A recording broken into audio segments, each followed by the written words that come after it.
that have accumulated and brought us to where we are.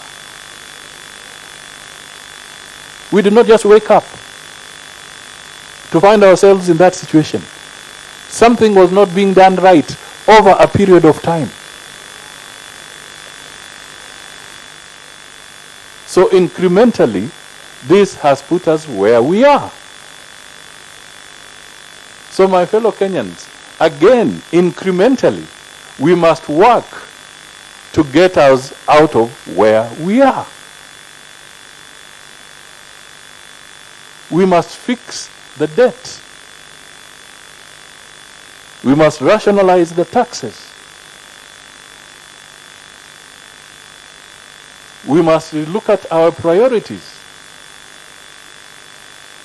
We must figure out the resources, the meager resources that we have. Where are we directing them? We then equally must figure out what are the new areas that we can bring on the table that can help spur the economy. Can we do something in mining? Can we do something in the marine economy? Can we improve on our agricultural practices so that we can move in a different direction? The other critical factor, as we collectively hold our hands, each other, to try and get out of this hole, is that there are certain factors that are with us. The drought is not a joke. The drought that we are facing as Kenyans is forcing serious reallocation of resources.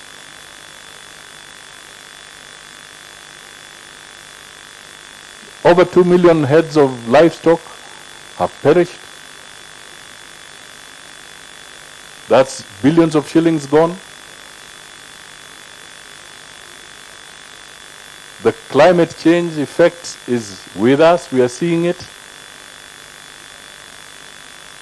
We have to start clawing back and regaining and taking corrective measures. And ladies and gentlemen, Kenyans, these solutions are not like instant coffee. Don't let any politician, Musalia Mudavadi included, cheat you that you have instant coffee solutions to the problems that we are facing. It is going to be commitment over a period of time to turn things round. And sometimes some of the factors that are in play are not even of your own doing. You are Kenyans who are here with me. We have nothing to do with the battle in Ukraine and Russia. It's a battle several miles away. But what has it done? That battle has disrupted the global supply chains. Shipping has become costly. Insurers cannot take or provide cover for some of the ships that are supposed to go and pick cargo in that belt because it is too high a risk. And if they do, the insurance goes higher. Fertilizer is obtained in some of those belts. That war has disrupted the supply chains which are beginning to feed into the global economy. And in the process, also affecting us. So here we are. Here we are. I tell you for free. It is not the number of demonstrations we shall hold. It is what are going to be the sound policies we shall put on the table that will reverse this process. And that is the reality. So I stand here to talk freely to you as a Kenyan, to get ideas from you, and to tell you that, my brothers and sisters, it's not going to be a one-day recovery program. It is going to take several months, weeks, months, and some years of pounding in the right direction for us to turn things round. We are in government. We came in with a promise that we want to anchor our economy in putting more weight in bringing equity and hope on those who are downtrodden, hence the bottom-up economic approach. That is what we sold. We are not going to veer from it. But to fund the bottom-up economic approach, we must also have a sound economy that will enable us to generate resources to direct at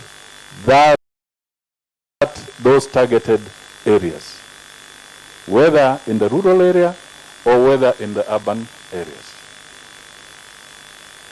And we are walking a tightrope. We have to do it without being able to tax too much, because we are in a corner. We are in a corner. So we have to work hard and to be rational and to dialogue. And even in the process of competition, let us do our competitive politics, but let it be competition on the basis of ideas and opinions. If you can persuade me that your idea is better, that is okay. Then that is what we will go with. When Kenyans voted in 2022, they voted for the Kenya Kwanza coalition because they bought more into the Kenya Kwanza ideology and blueprint. And they made their decision.